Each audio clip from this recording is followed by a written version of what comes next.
आप सबके बीच में मुझे बहुत आनंद हो रहा है। और आज से 1 साल पहले जब हमने सौहार्द मंच की स्थापना की थी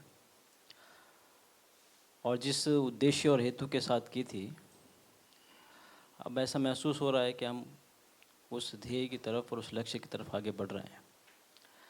आप सबकी तरफ से जो बातें आई, उन सबको सामने रखते हुए हम भी कोशिश करते रहेंगे कि आगे भी इस तरह के कुछ कार्यक्रम होते रहें।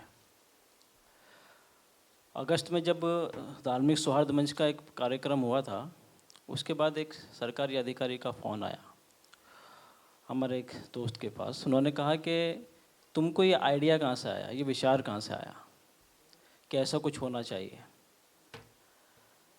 तो उसको तो ब्रीफ किया कि विचार कहाँ से आया, लेकिन हमें महसूस हुआ कि हम जो कुछ कर रहे हैं उससे लोग वाकिफ़ नहीं हैं। बदकिस्मती ये थी कि 1947 में जो भारत का विभाजन हुआ, उसके बाद 1948 ही से जमात इस्लामी हिंद ये कोशिश कर रही थी कि हमारे समाज के अंदर और हमारे देश के अंदर एकता, सौहार्द और मोहब्बतें आम हों और फैलें। क्योंकि जैसे कुछ बात आ रही है कि धर्म ये चाहता है कि मनुष्य मनुष्य बन जाए। यूँ तो ज़माने में देखे हैं आदमी बहुत, लेकिन दिल तरसता रहा इंसान के लिए। इंसान नज़र नहीं आते, चलते फिरते आदमी तो बहुत नज़र आते हैं। तो पहले ही दिन से 1948 से लेकर उस वक्त भारत की जो परिस्थिति थी, आप जानते हैं, हिंसा, हत्या, असहिष्णुता और ये सारी चीज़ें बहुत अपने पिक पर थी। उसी समय से जमात की प्रायोरिटी जो रही, उसकी प्राथमिकता जो रही, उसमें से एक ये रहा कि हमें अपने समाज को शांति प्रिय समाज बनाना है, अच्छा समाज बनाना है। यहाँ पर कौमी सद्भावना होनी चाहिए। और उसके लिए तब से लेकर अब तक बहुत सारे मार्च, बहुत सारे अभियान, बहुत सारे मंच वो बनाती रही है।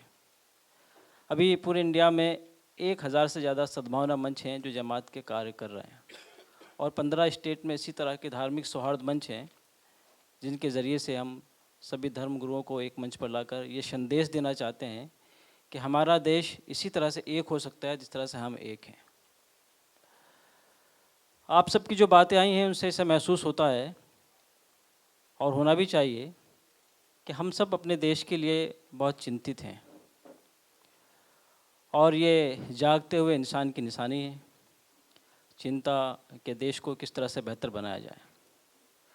बहुत सारी समस्याएं हैं जो आज हमारे देश में नज़र आ रही हैं, जिनकी तरफ हमारे सारे लोगों ने इशारा भी किया है। मैं ये समझता हूँ, तो जहाँ एक तरफ हमारा देश धर्म प्रधान देश है, यहाँ पर लगभग सभी धर्मों के लोग रहते हैं। जहाँ धर्म होता है वहाँ ईश्वर होता है, और जहाँ ईश्वर होता है वहाँ मन में शांति होती है, मन में सहिष्णुता होती है, स्वभाव में विनम्रता होती है। लेकिन क्या बात है कि हम एक तरफ ये कह रहे हैं कि धार्मिकता बढ़ रही है, और दूसरी तरफ धर्म के विरुद्ध जो गुण हैं वो भी विकास पा रहे हैं। तो कहीं ना कहीं कुछ प्रॉब्लम है। व्यसन एक समस्या है, लेकिन बहुत सारी समस्याओं में से एक समस्या है, और ये समस्याएं मैं समझता हूँ कि ईश्वर से विमुख होने के नतीजे में, धर्म से विमुख होने के नतीजे में पैदा हुई हैं।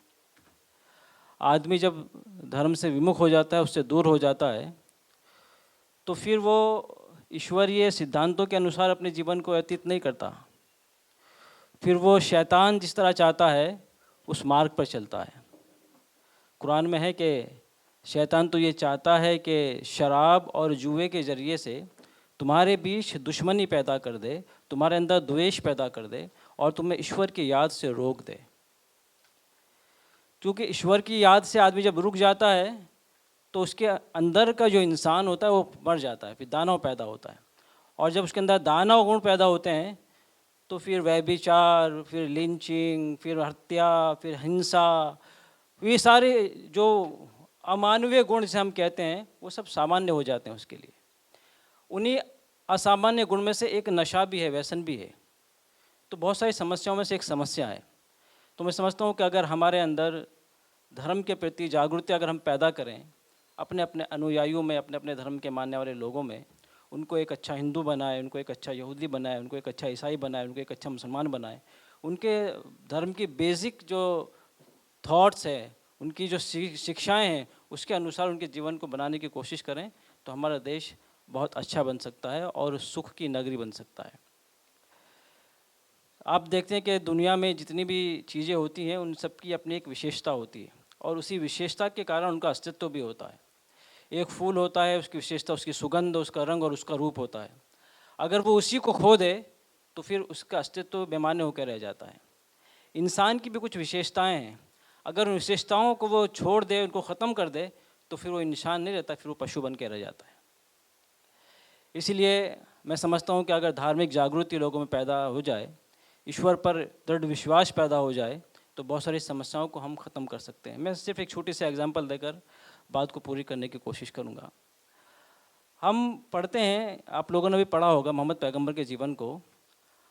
अरब के जो लोग थे वो शराब के बहुत रसिया थे और 200 से ज़्यादा टाइप की शराब वो पीते थे। मेहमान नवाजी में शराब, मटकों में शराब, घरों में बहुत आम चलन था उसका। लेकिन आप देखिए, ये कहा जाता है कि शराब का नशा बहुत आसानी से नहीं छूटता, स्टेप बाय स्टेप कोशिश करे तो आदमी छोड़ सकता है। लेकिन जब अल्लाह की तरफ से ये फरमान आ गया कि शराब हराम कर दी गई मदीने में, तो फिर लोगों का व्यवहार क्या था। लोगों ने ये नहीं सोचा कि आज छेली बार आखिरी बार शराब पी लूँ, कल से छोड़ देंगे या शाम से छोड़ देंगे, या ये प्याला और ये पैमाना मेरे हाथ में, इसको तो उतार लूँ उसके बाद छोड़ देंगे। नहीं, जैसे ही उनके कानों में आवाज़ पड़ी कि शराब को हराम कर दिया गया है, प्रतिबंधित कर दिया गया है, तो तुरंत उन्होंने अपने घरों के मटके फोड़ दिए। किसी ने अगर घर इसके हलक के अंदर कोई टीपा उतर गया था तो उसने उंगली डाल कर उसको वॉमिट कर दिया। ये सिचुएशन थी। ये पैदा कैसे हुई? ये पैदा हुई ईश्वर पर दृढ़ विश्वास से कि मैंने अगर इसके खिलाफ किया तो कल मरने के बाद मुझे अपने ईश्वर को क्या जवाब देना होगा। तो ये धर्म के प्रति अगर जागृति मजबूत होगी तो मैं समझता हूँ कि हम बहुत सारी समस्याओं का समाधान कर सकते हैं। उनमें से एक समस्या ये जो व्यसन की समस्या है, उसको भी दूर किया जा सकता है। दूसरी चीज़ ये कि हम अपनी सतह से काम कर रहे हैं। एक दरिया के सामने एक टीपा बहुत कमज़ोर नज़र आता है, लेकिन वो टीपा अगर मोती बन जाए तो अपना अस्तित्व बाकी रखता है। तो अगर हम मिलजुल कर अगर एक मोती बन जाएंगे तो कुछ ना कुछ ज़रूर कर जाएंगे, कुछ ना कुछ ज़रूर कर सकेंगे। तो एक तरफ तो हमें जागृति का काम करना है, दूसरी तरफ मेरा ख्याल ये है कि हमें व्यवस्था तंत्र के साथ भी बैठकर बातचीत करनी है और सरकार के साथ भी हमें बातचीत करनी चाहिए कि ये जो समस्याएं हैं जो हमारे युवा धन को ख़राब कर रही हैं और एट लास्ट हम अपने देश ही को नुकसान पहुंचा रहे हैं। अगर हमारा युवा धन ख़राब होता है, अगर वो अपनी ज़िंदगी को ख़राब करता है, तो उसे हमें अपने देश को स्वस्थ बनाना, समृद्ध बनाना, सशक्त बनाना, ये हम सब की जिम्मेदारी है। तो इसलिए हमें व्यसन से लड़ना पड़ेगा, उसको ख़त्म करना पड़ेगा। तो चोर से कहें कि चोरी कर और साहूकार से कहें जागते रहना, ये पॉलिसी ठीक पॉलिसी नहीं है। तो जो इसकी जड़ में है उस जड़ को ख़त्म करना है। तो जागृति के साथ साथ मेरे पास ऐसे एक नहीं कई एग्जाम्पल हैं कि हमारे यहाँ के कुछ अधिकारी जिनके ज़िम्मे लॉ एंड ऑर्डर को इम्प्लीमेंट करना होता है, वही कुछ लोगों को आगे बढ़ाते हैं और उनसे ये ड्रग्स का या शराब का बिजनेस करवाते हैं, क्योंकि उनको ऊपर की इनकम होती है। बीच बीच में कभी वो रेड भी पाड़ते हैं दिखाने के लिए कि हम काम कर रहे हैं अपना। लेकिन गांधी के गुजरात में जहाँ शराब पर पाबंदी हो, वहाँ पर कितने करोड़ का बिजनेस शराब का होता है आप जानते हैं। और ये ऐसे ही नहीं होता, चोरी छिपे नहीं होता, ये खुलेआम होता है। व्यवस्था तंत्र इससे अच्छी तरह से वाकिफ़ है। तो व्यवस्था तंत्र से बैठकर बात करना है कि हम अपने राज्य को, गुजरात को और अपने देश को किस तरह से व्यसन मुक्त बना सकते हैं।